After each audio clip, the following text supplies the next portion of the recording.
중국이 트럼프 대통령의 상호 관세에 끝까지 맞서 싸우겠다라는 기조를 재차 확인하면서 결국 중국은 미국으로부터 100%가 넘는 관세를 부과받게 될 예정입니다. 일단 미국도 간밤 다시 한번 그 강경한 기조를 재차 확인을 시켜줬는데요. 백악관 대변인을 통한 주요 내용들 먼저 영상으로 확인해 보시죠. Look, I just spoke to the president about this, and he believes that China wants to make a deal with the United States. He believes China has to make a deal with the United States. It was a mistake for China to retaliate. The president, when America is punched, he punches back harder. That's why there will be 104% tariffs going into effect on China tonight at midnight. But the president believes that she and China want to make a deal. They just don't know how to get that started. And the president also wanted me to tell all of you that if China reaches out to make a deal, he'll be incredibly gracious, but he's going to do what's best for the American people. In total, since the Liberation Day announcement, nearly 70 countries have already reached out to the president to begin a negotiation. Countries are falling over themselves to reform their unfair trade practices and free open their markets to our country. The president's message has been simple and consistent from the beginning. To countries around the world, bring us your best offers, and he will listen. Deals will only be made if they benefit American workers and address our nation's crippling trade deficits. 트럼프 대통령은 결국 중국에 104%의 추가 관세를 부과할 방침입니다. 중국이 34%의 보복 관세를 철회하지 않자 예고한 대로 고율의 관세를 부과하기로 결정한 건데요.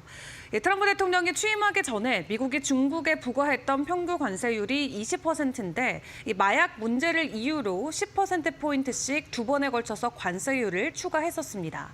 여기에 상호관세 34%, 또 대응에 대한 추가로 50%의 관세가 부과되면서 최종적으로 104%의 이 추가 관세가 부과되게 되는 거고요. 다만 중국 같은 경우는 이미 굽히지 않겠다는 뜻을 내비쳤죠. 중국 상무부는 미국의 50% 추가 관세 부과 위협에 단호히 반대한다라고 이야기를 했고요. 미국의 관세 인상을 강행할 경우 자국의 권익 보호를 위해서 강력하게 대응하겠다고 전했습니다. 이에 스콧 베센트 미국 재무부 장관은 중국의 보복 공격은 큰 실수였다라고 이야기하면서 중국이 매우 불리한 게임을 하고 있다라고 평가를 했는데요. 베센트 장관은 중국이 관세를 부과해봤자 미국이 잃을 건 없다라고 이야기하면서 우리가 그들에게 수출하는 양이 그들이 우리에게 수출하는 양의 5분의 1밖에 안 된다라고 전하기도 했습니다. 일단 트럼프 대통령은 이날 오전까지만 해도 중국과 협상에 열려 있다는 뜻을 내비치면서 뉴욕 증시가 한때 안도했었는데 다만 시장은 이날 상승분을 그대로 반납하면서 주가는 결국 최종적으로 하락 반전이 됐습니다. 계속해서 긴장이 고조되고 있는 상황인데 트럼프 대통령이 2기 행정부를 시작한 이후 아직까지 중국 국가주석과 통화를 하지 않았죠. 미국 대통령이 취임하고 나서 중국과 통화하지 않은 가장 긴 기간으로 현재 확인이 되고 있습니다. 일단 오늘 오후 1시부터 본격적으로 상호관세가 발효가 되게 되는데 중국과 미국, 세계 경제 2대 강국의 불편한 긴장감이 전 세계 증시를 다시 한번 위축시킬 것 같고요. 그런 가운데 다른 국가들은 어떻게 대응책을 내놓고 있는지도 같이 점검을 해봐야 될 것 같습니다. 일단 국가별로의 대응, 가지각색으로 모두 다른 모습을 보여주고 있습니다. 상호관세가 높은 국가들은 최대한 조율을 하려는 모습들을 보여주고 있는데요. 먼저 유럽 쪽의 입장부터 다시 좀 확인을 해보도록 하겠습니다. 일단 유럽 같은 경우는 4월 중으로 철강과 알루미늄에 대한 관세 대응책을 발표할 예정입니다. 또 무관세 품목을 상호 확대하자는 제로4제로 협상도 제안한 상황이고요. 멕시코 같은 경우는 미국, 멕시코, 캐나다 협정으로 인해서 전면적인 상호 관세선 제외되긴 했지만 여전히 미국이 이 멕시코의 주요 수출품인 자동차나 철강 등의 최대 25%의 개별 관세를 부과하고 있습니다. 그리고 라이칭더 대만 총통 같은 경우는 미국과의 무관세 체제를 제안을 했습니다.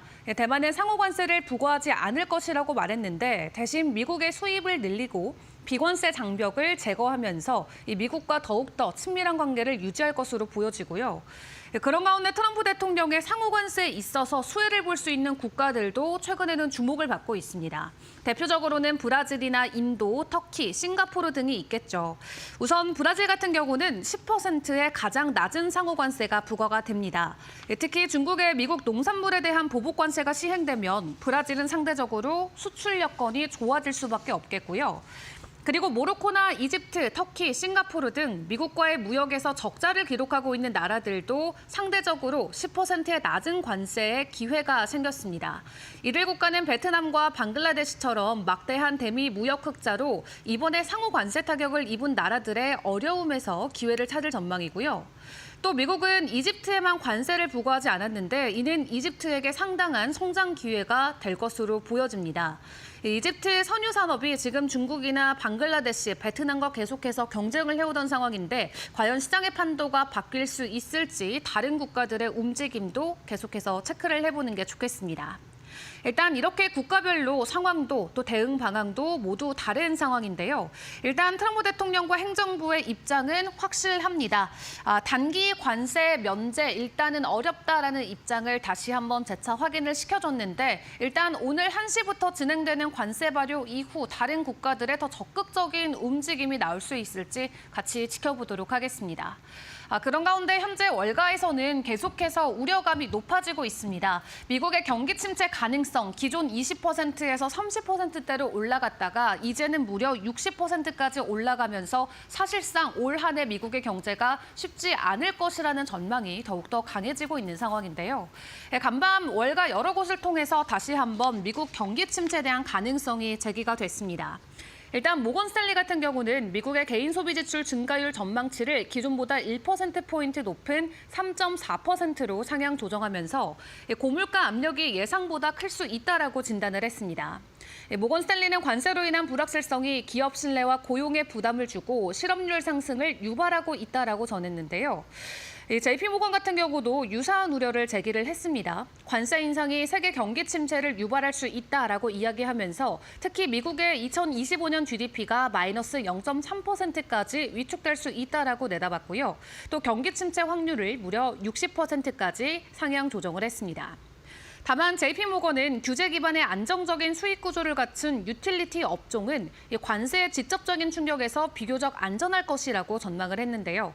또 여기에 금리 인하 가능성이 있기 때문에 유틸리티 관련주들의 배당 매력을 더욱 높일 수 있다라는 분석을 덧붙이기도 했습니다. 한편 대표적인 강세론자인 톰리 같은 경우는 최근 S&P 500이 이틀 만에 10% 넘게 급락한 것을 두고 이 시장과 경제가 관세라는 이름의 심장마비를 맞은 듯한 반응이다라고 평가를 했습니다. 다만 그는 협상 신호가 감지되고 있다라면서 지나친 비관론보다는 상황 전환 가능성에 주목해야 된다라고 덧붙였는데요. 일단 스콧 베센트 미국 재무장관은 약 70개국이 백악관과 관세 협상을 위해서 접촉을 해왔다라고 이야기하면서 이 무역 전쟁이 대화 국면으로 전환될 가능성을 제시하기도 했습니다. 일시적으로 투심이 크게 위축되면서 월가에서도 우려의 목소리가 크게 나오고 있지만 이 관세 위협과 관련돼서 조금이라도 완화되는 기조가 나온다면 시장이 되려 크게 화답을 해줄 수도 있겠고요. 오늘 뉴욕 증시를 통해서도 함께 확인을 해봤었죠. 장 초반에 급등하는 모습이 나왔었던 만큼 이 관세와 관련해서 업데이트되는 부분들 가장 중요하게 점검을 해보시는 게 좋겠습니다. 자, 그런 가운데 간밤 테슬라는 다시 한번 주가 하락이 나왔습니다. 다만 월가에서 어제와는 다소 다른 분위기의 리포트가 발표가 됐는데요. 어제는 웨드부시 쪽에서 테슬라의 목표 주가를 무려 40% 넘게 하향 조정하는 리포트를 냈는데 간밤 모건 스탠리는 기존의 목표 주가를 유지하면서 업종 안에서 탑픽을 제시를 했습니다. 테슬라 최근에 주가 하락이 워낙 가파르게 이어지면서 시장 안에서도 테슬라를 바라보는 시각이 극단적으로 엇갈리고 있습니다. 일단 간밤 모건 스탠리의 연구원은 이 테슬라가 단기적인 리스크에 직면한 것은 사실이지만 장기적인 기회와 기술 잠재력은 여전히 과소평가돼 있다라고 전했는데요. 이 테슬라가 전기차를 넘어서 로보틱스나 에너지 저장 장치, 또 인공지능 등 첨단 기술 영역에서 새로운 성장 동력을 갖추고 있다고 강조했습니다. 특히 그는 테슬라가 이끄는 체화된 AI, 즉 물리적 3D 공간에서 스스로 작동하는 자율형 기계 시대가 도래하고 있다고 진단을 했는데 이는 단순한 기술 진보를 넘어서 향후 10년에서 20년 사이 산업 전반에 혁신을 가져올 구조적 변화라는 평가를 했습니다.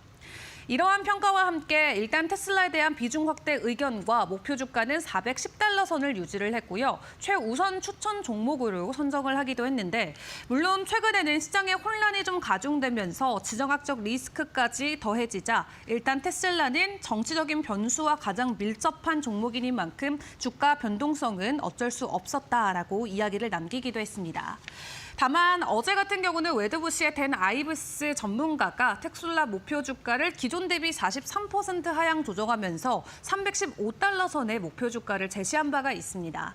이처럼 같은 기업을 두고도 증권가의 평가가 극단적으로 엇갈리고 있는 상황이 이어지고 있는데요. 이 단기적 불확실성 속에서 투자자들은 이제 테슬라를 단순한 전기차 기업이 아닌 산업 전반을 재정의할 수 있는 테슬라의 잠재력에 주목할 필요가 있다라는 목소리도 일단은 나오고 있는 상황입니다.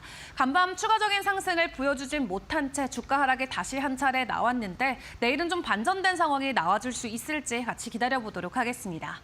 자, 그런 가운데 간밤 암호화폐 시장 상황도 체크를 해봐야겠죠. 비트코인도 미국 증시와 동일하게 장 초반에는 긍정적인 상승을 보이다가 결국 하락으로 마무리가 됐습니다. 또 시장에 전해졌던 약간은 우려스러운 입장 중에 하나는 마이클 세일러의 스트래티지사가 비트코인을 매도할 수도 있다라는 전망이 나왔다라는 건데요.